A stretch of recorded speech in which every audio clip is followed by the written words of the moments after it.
Hello everyone, my name is Amogh, 24BCE0213, And I am Rishabh Batra, 24BCE0898.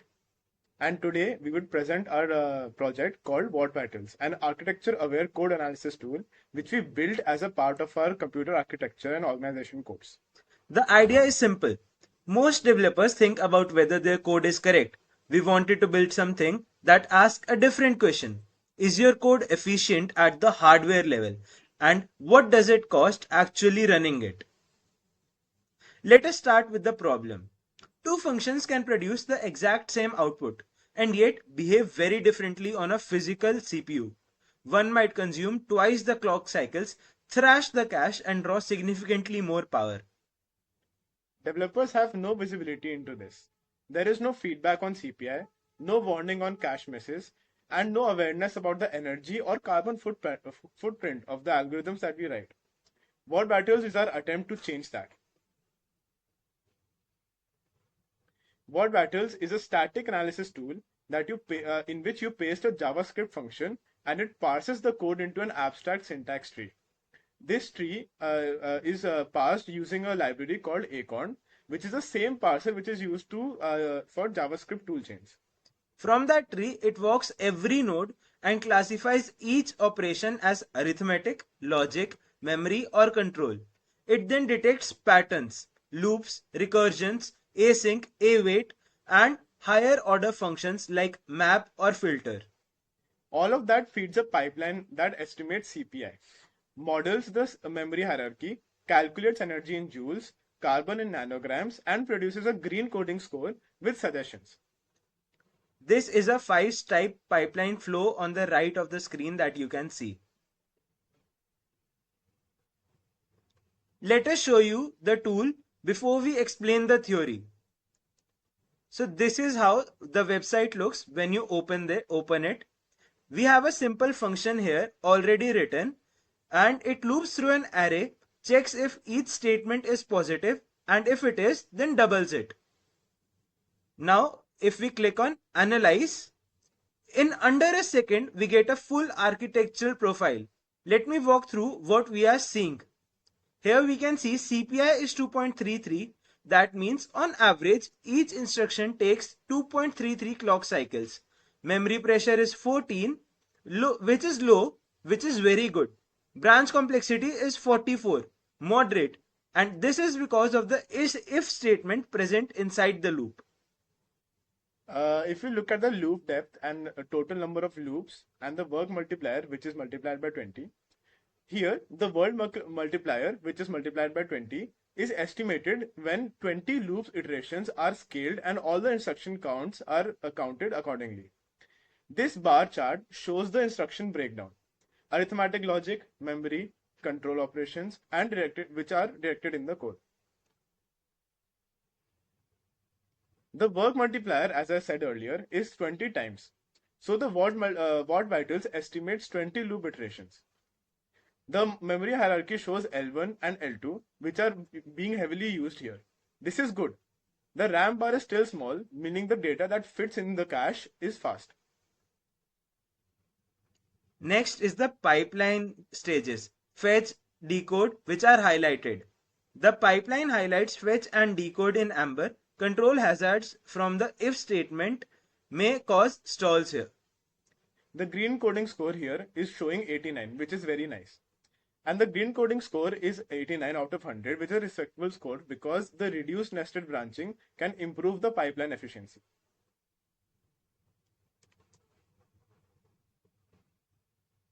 So what exactly is CPI and how do we calculate it? CPI, cycles per instruction, tells you on average how many clock cycles the CPU takes to execute one instruction. The ideal is 1.0 in a fully pipelined processor. Different instruction types have different base costs. So the arithmetic is the cheapest, having one cycle. Memory access average has 2.5 cycles because L1 cache hits around 4 cycles. Control flow adds 1.2 cycles due to branch and prediction overhead. In the table present on the screen, you can see the instruction type and their base CPIs. WattVital computes CPI by first taking a weighted average of those base costs based on the instruction mix it detected. Then it adds three penalties. It checks for three penalties, which you can see on the right of your screen. A cache miss penalty based on memory pressure, a branch misprediction penalty based on branch score, and if the function uses async or await, an additional overhead per async function to the model context switch cost. Why does this matter? A function with a CPI of 2.5 takes around 2.5 times more clock cycles than the theoretical optimum. That directly translates to higher energy consumption, slower execution on real hardware. So every time the code reads or writes data, the CPU searches through the memory hierarchy, the registers which are L1, L2, L3 in cache, and finally then the RAM. Each level is larger, slower, and more energy expensive. Here you can see the pyramid which clearly explains this. L1 takes 4 cycles and costs about 1 picojoule. RAM can take over 200 cycles and cost 100 times more energy per access. WattVital estimates memory pressure using a scoring system. Every property access adds 3 to the score. Every call to a higher order function like a map or a filter adds 8 because those iterate over an entire array. Each await points add 8 because suspending an async function forces a context save. The detection rules are present on the right and you can see them.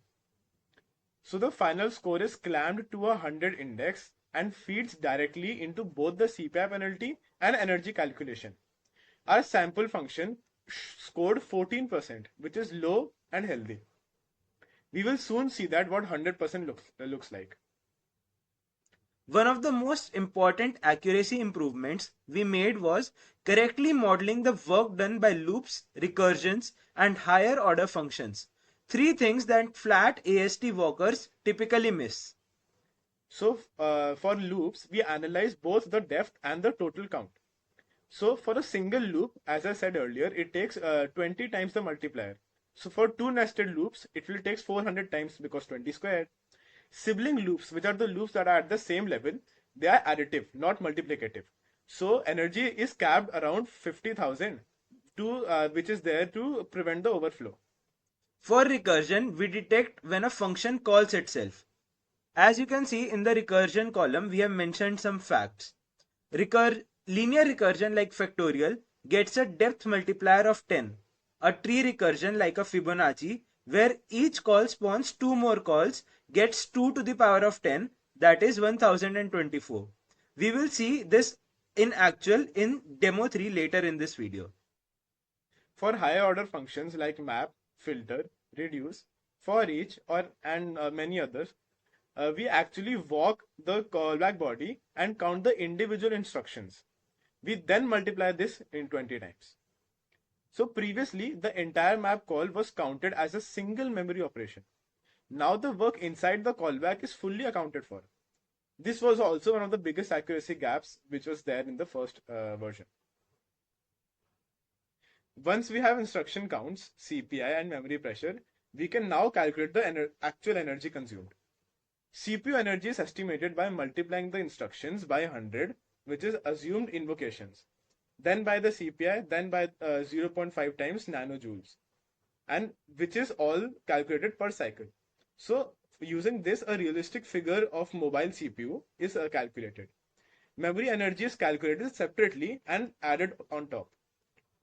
Carbon is derived from the energy using a grid intensity of 400 grams per CO2 per kilowatt hour, which is a global average, and we have taken that number only.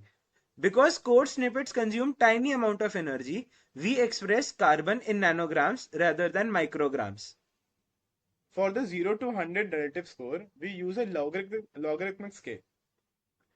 So energy spans many orders of magnitude, from picojoules to a trivial expression to millijoules, which is used for very deep nested loops.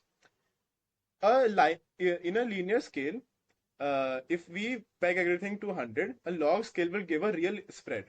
Okay, a simple loop scores around 67, whereas a heavy code will score around 85, and our stress test will hit 100, which we'll be showing now. As you would have seen in the sample function that we had run earlier, it scored 63.8 on carbon, which is moderate. Now let us look what extreme looks like. But first, let us look at the comparison of two codes on and how WattVitals compares it. Now let's come back to our website. Let's refresh it. And now we'll see how two codes are compared.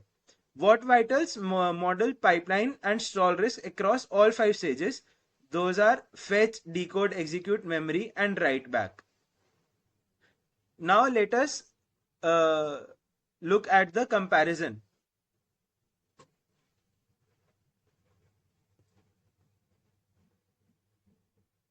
We have two codes here. One is a efficient code.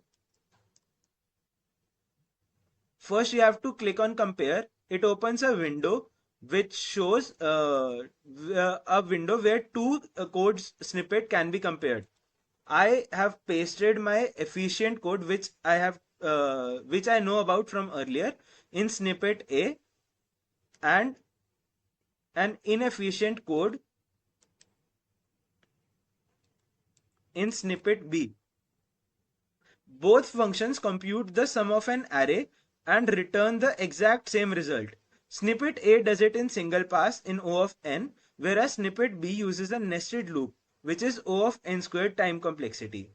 And now we click on analyze both. In the verdict which analyzes both the codes, we can clearly see that snippet A is more efficient as it is winning in all the 8 matrix. Let us look at why. Here we can see the instructions estimated. A for program A gets 540 and B gets 24,800. This is a 46 times difference for the same output. Hence, CPU energy in A is also written, which is 5 into 10 to the power minus 7 joules, and B is 3.21 into 10 to the power minus 5 joules. Hence, B also uses 64 times more energy. And if we compare the green scores, A scores 99, which is really good, and B scores 68, which is relatively bad because that was an inefficient code. The reason for this is B's nested loop triggers a depth 2 multiplier. 20 squared equals 400, which we had talked about earlier, which inflates every instruction count dramatically.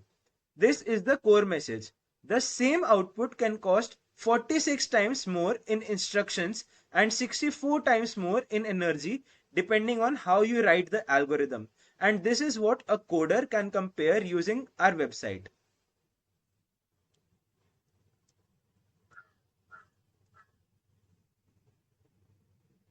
So for the final demo, we push the tool to its limit.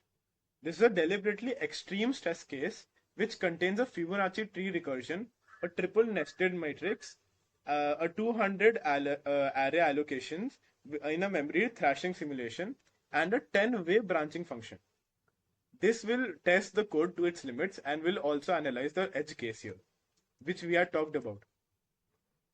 So as you can see, I am entering that big code that we talked about, and now as I click on analyze, you can see that there is a warning which pops up which shows tree recursion into two branching, and it is estimating a 1024 work. This badge fires immediately. This alone causes the instruction count to explode.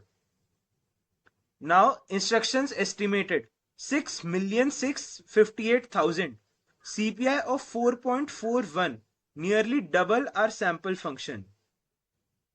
Memory pressure is obviously 100 because this is a heavy code and impacts the memory a lot.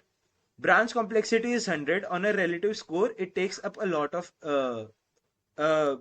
memory. And every metric you can see is nearly maximum. Now for the carbon and battery impact, we can see that both are showing 100, which is the relative score. Okay, so carbon impact is 100 out of 100 and battery impact is also 100 out of 100. Hence, if we look at the green coding score now, the green coding score shows 31. 31. Okay, the tool is essentially telling you that the code is architecturally broken. So we can also look at the optimization suggestions which are highlighted over here. the three priority suggestions, high priority suggestion that WattVitals suggest is memorize the tree recursion, reduce the nested branching, and reduce unnecessary array allocations. This is exactly the feedback a developer writing a code would need to improve the performance of the code and critically improve the code writing. On the technical side, if you look at the front end, which is built in React, and all the graphs are made using Chart.js for visualization. It handles a single analysis and comparison and the comparison mode, and renders all the badges like charts, pipelining diagrams, and all the other things like green scroll gauge. And now if we talk about the backend is done using Node.js with Express. The analysis engine uses Acon to pass the tree as we talked about earlier. It passes the JavaScript into AST. Acon walk to traverse the tree, and we wrote 4 code detection functions from scratch: detect recursion, detect async, detect and count HOF work, and analyze loops. These are what we added to the AS trees as our own thinking to improve the code and the outputs. And this is directly fed into the estimate CPI and estimate energy to produce all the metrics that we showed you just now. So what are the 4 takeaways? The first is that the CPI connects the code to silicon. Every branch, every memory access for every loop, and which is connected to every real clock cycles. So WattVitals makes all the relationship visible. Second, accuracy requires pattern awareness. HFs, recursions, and asyncs all have hidden cost, and that flat AST workers normally miss. We fixed all of them. The third we can see is that the same output does not mean the same cost. Earlier, we had shown the case where O of n code and O of n squared code are having the same output, but different versions differ by 46 times the instruction count with identical results. And fourth, energy is a first class metric. Code efficiency is not just about speed. At scale, it is joules, carbons, and battery life. And developers deserve tools that surface this. That brings us to the end. We have built the WattVitals entirely from scratch. The AST analysis tool, the energy and carbon model, the comparison feature, and all the visualizations. We thank you for watching this.